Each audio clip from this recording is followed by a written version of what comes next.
Pelemahan nilai tukar rupiah yang kini menembus Rp17.300 per dolar AS mulai memberi tekanan serius bagi masyarakat.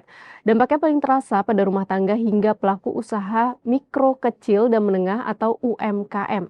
Kondisi ini terjadi karena beban bunga kredit berpotensi meningkat seiring langkah penyesuaian yang dilakukan industri perbankan. Bagaimana respons dan upaya Bank Indonesia terkait situasi ini? Lantas apa dampaknya juga bagi masyarakat? Kita bahas. Mengutip data Jakarta Interbank Spot Dollar Rate atau JISDOR, nilai tukar rupiah pada perdagangan Kamis 23 April 2026 ditutup di level Rp17.308 per dolar AS. Nilai tukar rupiah juga sempat berada di level tersebut pada hari yang sama. Atas kondisi ini, Gubernur BI Peri Warjio menegaskan bahwa posisi nilai tukar rupiah saat ini telah berada di bawah nilai fundamentalnya. Oleh karena itu, BI akan menempuh berbagai langkah kebijakan untuk membawa kembali rupiah sesuai dengan nilai fundamentalnya. Sementara itu, Deputi Gubernur Senior Bank Indonesia, Destri Damayanti menjelaskan tekanan terhadap rupiah dipengaruhi oleh meningkatnya ketidakpastian global yang juga menekan mata uang regional. Pergerakan rupiah masih sejalan dengan kawasan dengan pelemahan sekitar 3,54% secara tahunan kalender berjalan. Destri menyebut Bank Indonesia terus meningkatkan intensitas intervensi untuk menjaga stabilitas nilai tukar rupiah, serta memperkuat struktur suku bunga instrumen moneter yang pro-market guna menjaga daya tarik aset domestik di tengah berlanjutnya dampak konflik Timur Tengah. Langkah stabilisasi dilakukan secara konsisten melalui intervensi di pasar offshore, pasar domestik, serta pembelian surat berharga negara di pasar sekunder. Cadangan devisa juga tetap kuat, yakni sebesar 148,2 miliar dolar AS pada akhir Maret 2026.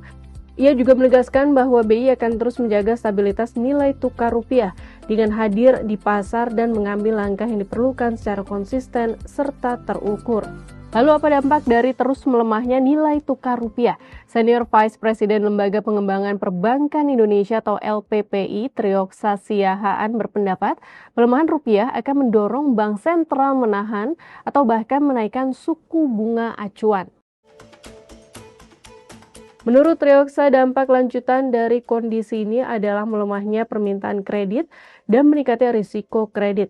Segmen rumah tangga dan UMKM dinilai paling rentan tertekan akibat penyesuaian bunga oleh perbankan. Ketika biaya dana bank naik, bunga kredit juga akan meningkat dan menambah beban masyarakat. Berdasarkan data Otoritas Jasa Keuangan, rasio kredit bermasalah atau NPL UMKM telah mencapai 4,6%, naik dari Januari 2025 yang sebesar 4,05%. Bahkan rata NPL segmen usaha menengah dalam setahun terakhir telah menembus ambang batas 5%.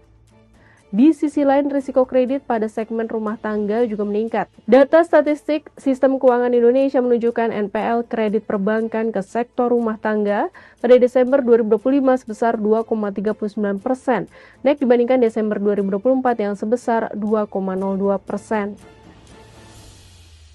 Sahabat Kompas, di tengah tekanan pelemahan rupiah, harapan bertumpu pada langkah intervensi Bank Indonesia bisa segera menstabilkan nilai tukar. Jangan sampai kondisi ini terus berlanjut dan semakin membebani rumah tangga serta pelaku UMKM, apalagi di situasi ekonomi yang masih penuh tantangan ini.